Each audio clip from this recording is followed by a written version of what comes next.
all made up in my head. Destiny's melody calling out to me, so what I'm gonna do is fall for you and walk out to the edge. Yo, what's going on, guys? Impulsive here, and today I'm bringing you the video. And in this video, I'm going to be ranking all the Fazbear Frights stories. So, recently I finished The Man in Room 1280, and now we're just gonna be ranking all the Fazbear Frights stories because Bonnie Call was the last one for this year. So yeah, I'm not including any of the Stitch Ray stories, just the main actual stories. So yeah, let's just get started. So, in last place, we have Dance With Me. Now, Dance With Me isn't that amazing, because it doesn't seem to give off any lore. The girl at the end getting possessed, seemed like maybe she was, like, the girl that possessed Ballora, maybe, but, like, I still doubt it, because it's in a story about motherhood, so it's still probably just explaining that Ballora is Mrs. Afton, or at least Mrs. Afton is inspiration for it. That's what I think. I don't think it's the spirit.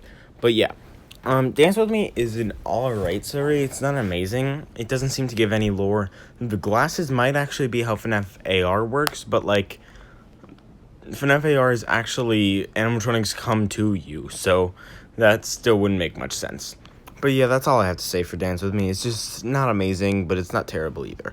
So yeah, now let's move on to the next one, which I'm surprised I ranked this low. It's still... Every story after Dance With Me, I actually like quite a bit. But, yeah, next up, we have To Be Beautiful. Now, To Be Beautiful is a good story, because it explains what happens to Circus Baby after she was kicked out of Ennard, and the same thing goes for Count the Ways. Count the Ways explains what happens to Ennard and Funtime Freddy after they kicked out Baby. But yeah, To Be Beautiful is a good story in my opinion, just not as good as the other ones. I like it. The storyline with Sarah was alright. The song To Be Beautiful I think was a lot better than the actual story itself, but I still think it was alright. Sarah's need to be beautiful is kind of stupid, honestly. And the fact that, yeah, it's pretty stupid, and the fact that she wasn't even confused about how she was becoming quote-unquote beautiful. Like, she wasn't questioning it at all. Like that's really stupid. But yeah, that's all I got to say for To Be Beautiful, and now let's move on to I didn't number these. Now let's move on to the next story. Okay, now I remember there's 3 stories per book, and there's 5 books, so there's 15 stories in total. So now we're on to number 13 on the list, which is 1:35 a.m. This one again wasn't that amazing because it doesn't talk about much. Like not much happens in it. It's basically just girl finds an Ele Doll that reminds her of the baby that she pictured having, and then she throws it away because it didn't do what it was supposed to. Even though, like, it was supposed to, she wanted it, because it reminded her of her baby. But then, she was like, maybe I could use it as an alarm clock. But then it didn't work, and then she just threw it away, even though the alarm clock isn't why she got it, which was really stupid. But the overall outcome, like, she was, like, Ella kept coming back and, like, torturing her, and nobody else could hear the beeping sound at 1:35 a.m. Nobody else could hear it, and that part is really freaky, honestly. Again, still not amazing, but just because of the logic of this story, it's gonna be lower on the list, but it's still an alright story nonetheless. So now let's move on to number 12. And at number 12 we have Coming Home. This story was really confusing, in my opinion. This was really confusing. I have no idea what even happened. I just know it's like Susie, she died, and then her spirit kept following her family. Like, she pretended nothing was happening. She pretended nothing bad happened. And that's basically it. And then Chica, like, was trying to get her to go into the afterlife with her. And, like, that kind of didn't make sense to me because Susie is the girl that possesses Chica. So, and nobody else can see Chica either. At least I don't think so. Or maybe they could, I don't remember. But Chica is trying to get Susie to go into the afterlife with her. But that doesn't, honestly, it just doesn't make that much sense to me. That's why it's lower on the list, but still, it's a pretty good story. I like it a little bit. I think I'd give it like a 6 out of 10, honestly. But yeah, let's just move on to number 11, this should be? Yeah, 11. I didn't realize this was so low on the list. Same with the next two on the list. I didn't realize this was so low, but I started making this before book 4 came out. Or around the time that book 4 came out. And a lot of stories were better than the last one, so like this was kind of bumped down a lot. But yeah, in at number 11 we have Count the Ways. Count the Ways was a good story in my opinion, because it shows how unhinged and like psychotic Funtime Freddy is. But like but the thing is, it's an old and rusty Funtime Freddy, meaning it's after sister location, meaning Millie can't be the animatronic that's in Funtime Freddy's chest. I think it's just alluding to that fact. Because Count the Ways must be after sister location. And that means that this is like after Ennard kicked Baby out, they go back to get Funtime Freddy's suit.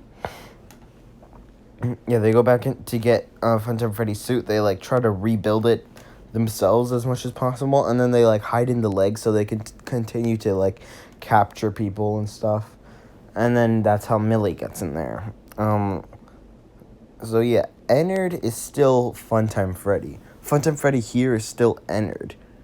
At least I think so. But it just shows how unhinged and freaky and psychotic Funtime Freddy is, and I really like that. Especially since Funtime Freddy was based off of It, and It is one of my favorite movies. Same with It Chapter 2. A lot of people didn't like It Chapter 2 for some reason, but I really liked it. Anyways, Count the Ways was a good story. I enjoyed it. I'd give it probably a 7 out of 10. Millie is like a goth, and she liked a boy, but the boy was dating a girl, and the boy was like, I thought we were just friends, and like that part, that was kind of sad on Millie's. That was kind of sad for Millie, but yeah, I like the story. I give it a 7 out of 10. Now let's move on to number 10 on the list. And number 10 will be Lonely Freddy. Again, I thought this would be higher on the list, but since new stories have come out, every single story from book 5 is higher than this one and the next one. So yeah. And then one of the stories from book 5 is right after the next number. Number 8 is a story from book 5. Anyways, I'm spoiling too much. Lonely Freddy was a really good story. Again, I'd give it a 7 out of 10. I liked it a lot. It's basically like Alec is a merging of the older brother and the crying child. Merged into one. That's why there's only one boy there, and there's no younger brother. And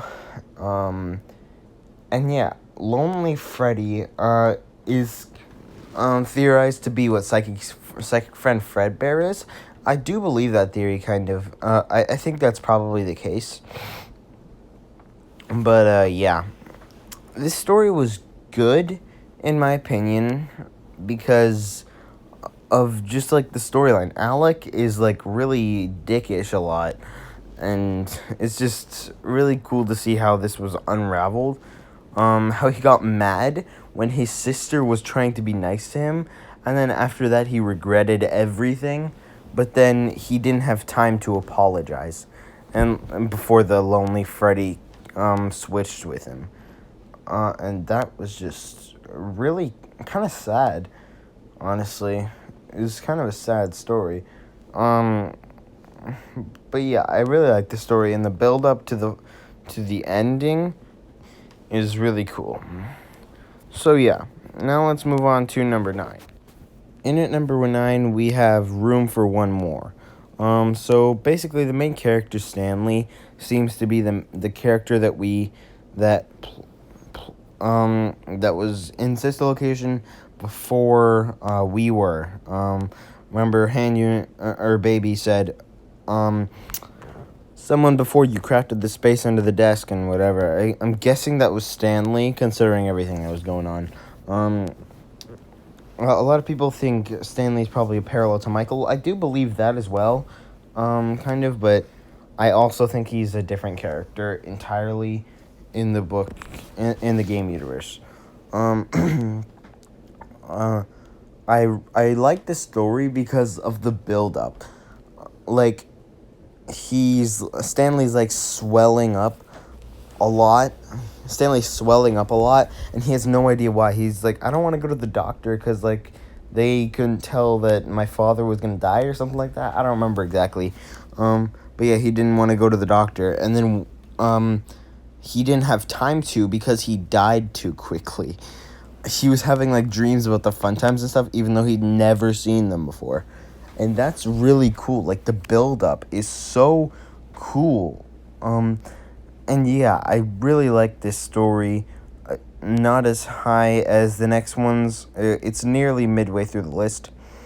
But yeah, let's just move on to number 8. Like I said, it's a story from book number 5. Bunny Call. Bunny Call I really like because it just shows that family is one of the most important things in the world. Like, Bob, the main character, at first, he, like, hates his family. He's like, I have to do everything for them. But then, like, he goes through a traumatic experience and realizes how much he needs them and how much he loves them and how lucky he is to have them. Ralpho, the bunny, is, like, so freaky in this story and is really tall, apparently. And Bob's daughter seems to be, like, Pigtail Girl from FNAF 4. And maybe that could explain why Pigtail Girl knows so much about the animatronics and stuff. And, yeah. Ralpho could also have originated from the same place as Music Man, like, from the same restaurant, because, like, the fact that they both have symbols and have, like, similar designs. So, yeah. Or maybe Ralpho is meant to be, like, a parallel to Music Man, or something like that. Ooh, Freddy Pop Collector uploaded. Anyways, so yeah.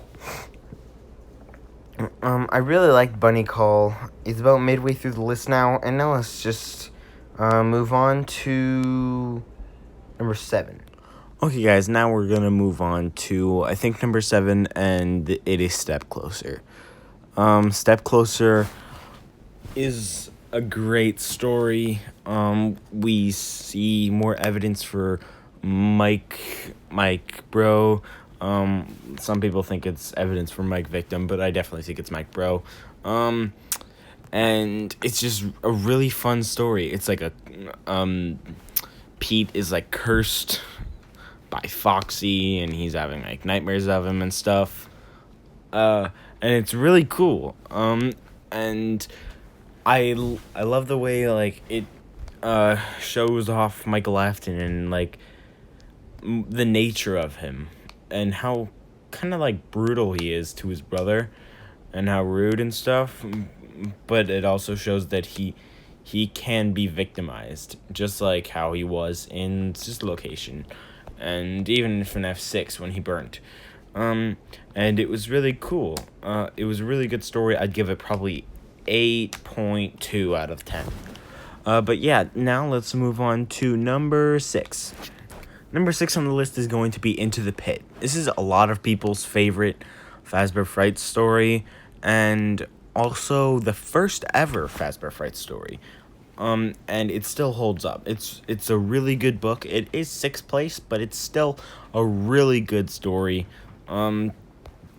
Oswald is a really cool character, and he was able to time travel. So time travel exists in the FNAF universe, which I wonder if time travel actually ties into anything else in the games.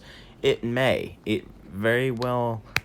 It could, I think. I think it could, but like there's nothing right now that like 100% proves that, but maybe we'll see in the future. But yeah, I really loved Into the Pit. Into the Pit Spring Bonnie was really freaky, like in the story.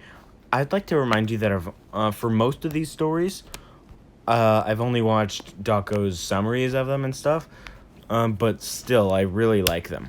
All the stories from Bunny Call, I've watched full audiobooks of them and like read along with Ozone and stuff. So I've pretty much read all the Bunny Call stories, so I know every little detail. And I've done some theories on Bunny Call in the flesh, and I'm going to do a theory on the Man in Room 1280 soon.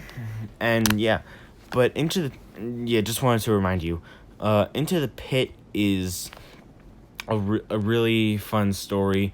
We also see somebody named Mike. People think that's proving Mike victim, but no, it's definitely proving Mike, bro. The only problem is that at this point, Mike, the older brother, would be around like 18 or whatever, but still, it doesn't prove Mike victim, because he's like, my name is Mike. I used to have a Freddy doll that I would sleep with, but no. First of all, the FNAF 4 bedroom is completely different than the crying child's bedroom, and there's a Freddy plushie on the bed rather than a Fredbear. Freddy, just like Mike in the book says, he has a Freddy plushie, not Fredbear. So yeah, it's just the age but I don't know, maybe he's short. Or maybe he was like time traveled. Or maybe he time traveled and was one of the bullies or something. I don't know. Anyway, I kind of doubt that. But yeah, I really liked Into the Pit, and yeah. Now let's move on to number 5. In at number 5, we have The New Kid. When I first watched the summary video of this by Daco, this was my favorite story of all. But then I watched the other ones, 2 of the other ones that are on this list, and then the other ones that you'll see. Anyways, this one used to be my favorite, but it's not quite anymore. It's now number 5 on the list. Why am I out of breath? I walked a couple meters. Why can't I breathe? Anyways, I really like this story. Devin's a cool character. He's really weird, and that's like me. I'm really weird. And really dumb too, just like me. Yeah. Devin really likes this girl, and then Kelsey comes along. But Kelsey is literally just a spirit. Somehow he's able to interact with the environment, like interact physically with stuff, which doesn't make much sense, but whatever. But yeah, Kelsey shows up, he ruins everything. Devin tries to get revenge, and then Kelsey ends up in the suit. And then later on, Devin returns. Kelsey is spring locked, right? And then later on, Devin goes back and sees to try to find Kelsey's body, and he finds a dead body inside Golden Freddy, but not Kelsey's, and that story is amazing. And then later on, Kelsey goes and finds other bullies, like other characters who are actually bullies now. And this is really cool. This seems really cool. This is a really cool story in my opinion. I'd give it probably 8.7 out of 10. It's a really good story in my opinion. So, yeah, now let's move on to number 4. Number 4 on the list is going to be Out of Stock. Now, this story is great. I love this. I'm going to give this probably 8.9. No. I'll give it a 9 out of 10. Out of Stock is a really cool story. Plushtrap is one of my favorite FNAF characters of all time, mostly because he's coming to FNAF AR at some point, probably, and I'm just getting really hyped for him. Same with Funtime Freddy and Lefty. I've started appreciating them more and liking them more because I'm getting hyped for them to come into FNAF AR. And yeah, but still, I really like Out of Stock. It's really cool story. It's about like the Plushtrap Chaser and the one that has like human eyeballs. I'd also like to mention one of the stories. As you guys know, I haven't talked about the story yet. In the Flesh, obviously it's above this one, because I haven't talked about it yet. So yeah, spoilers, even though you probably already knew that. But yeah, Out of Stock sees In the Flesh sees Springtrap coming out of the main character, like literally inside the main character and then coming out. And then when he comes out, he's like a baby. He's like the size of a toddler or whatever. And he looks more organic. And yeah, he looks more organic. He looks more realistic. Like he seems more organic and realistic. Just like how the Plushtrap Chaser has humanoid teeth and eyeballs. So I think the mini Springtrap from In the Flesh is the Plushtrap Chaser. That's just my theory, though. I might do another theory on that later on and see how it like ties into everything. Maybe. I don't know yet. But yeah, I really like the story. It's really cool, like when they're trying to figure out like how he works. It's just like he won't turn on, and then they turn off the lights, and then he starts talking to them. It's really cool. And then in the end, he gets hit by a train, and that's just awesome. So yeah. Now we're gonna move on to number 3. Top 3 now. Number 3, we have the newest out of every single one. It's The Man in Room 1280. This story is so good. I'm giving it 9.3, I think. Yeah, I think I'd give it 9.3 out of 10. This story is so good. It like plays on William Afton in Ultimate Custom Night. How other people see that, like while William Afton is being tortured in Ultimate Custom Night, what it's like for people in the real world. He's just lying in a bed, alive, under all circumstances all variables that are trying, that point to him, like all the variables that make it so that like he should be dead. Against all that, he's still alive. And that's just great. Even when the people try to kill him because they think he's like evil because there's 2 entities inside him they see in the brain. They're just like, we need to kill him. That is like the physical embodiment of evil. They're just like, they try to kill him, but a shadow stops them. And like that ties into like the only other place where the shadow's mentioned is like the Shadow animatronics, meaning this is probably representing Shadow Freddy. And since it's the spirit of Golden Freddy that's doing this, that means Shadow Freddy and Golden Freddy are the same entity. It just has a bunch of lore reveals in this story. It's really cool.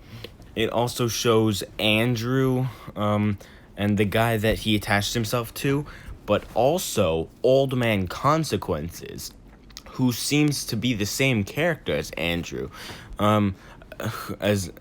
Which leads me to my theory that I haven't done yet, which will be out eventually. I haven't recorded it yet. I'm not sure when I will, but I will eventually. Yeah, it's like Old Man Consequences and Andrew and the Crying Child and Golden Freddy are all like tied in together. But yeah, anyways, The Man in Room 1280 has a lot of lore reveals, and it's just a really, really cool story. So yeah, now let's move on to number 2. Number 2 on the list is going to be what used to be my favorite story of all. It is Fetch. Fetch is just nearly perfect.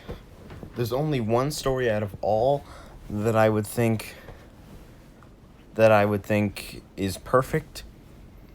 And that's number 1, but Fetch is so close to being perfect. I'd give it 9.6, I think. 9.6 or 9.7, one of the two. It's just so good. Yeah, I have... What can I say? My favorite part of the whole story is the ending.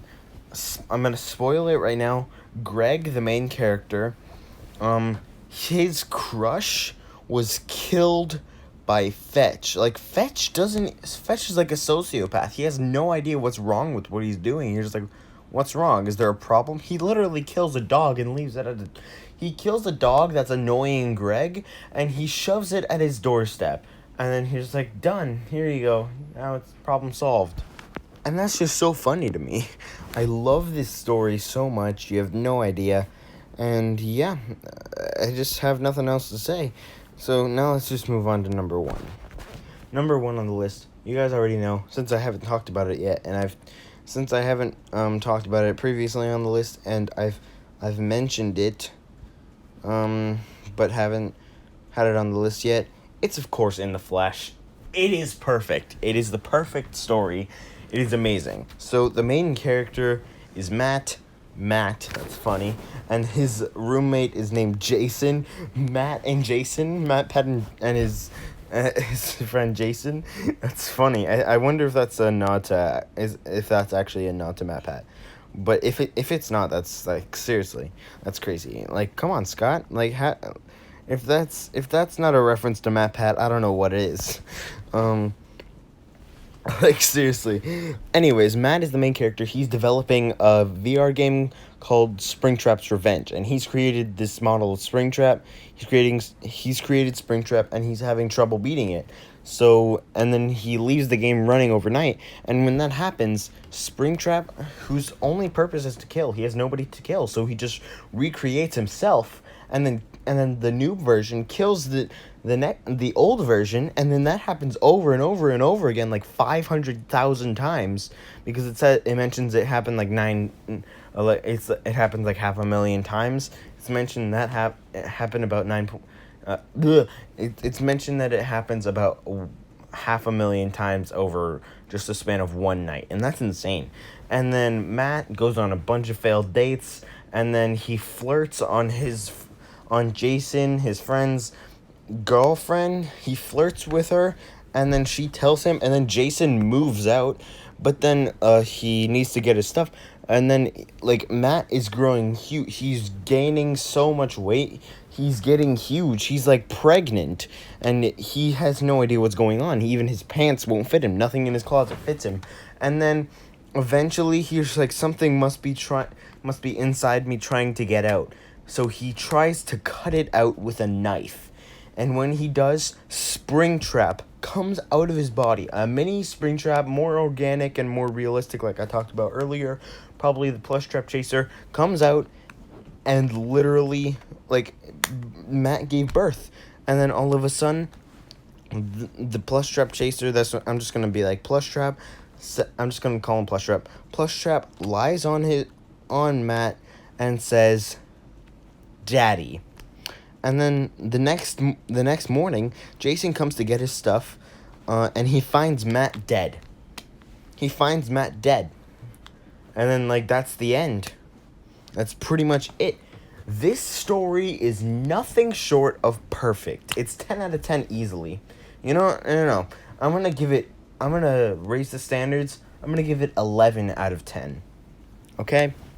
Seriously, In the Flesh is the best Fazbear Frights story of all time. Just in that short summary that I just gave you, there's no way you can't agree with me that this story was amazing. If you haven't already, watch Ozone's audiobook of it, because, like, there's seriously, like, you can't... you can't say this story isn't amazing.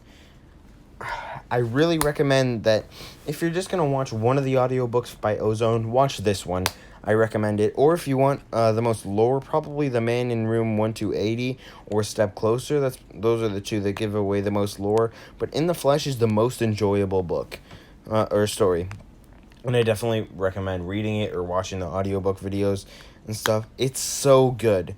So yeah, guys, I'm going to end the video there. Leave your lists in the comments down below. Leave a like if you enjoyed. Also, don't forget to subscribe if you haven't already. And yeah, congrats to Glitchbear87 for hitting 1K subs. And also, we are really close to hitting 1 million... Not 1 million subs.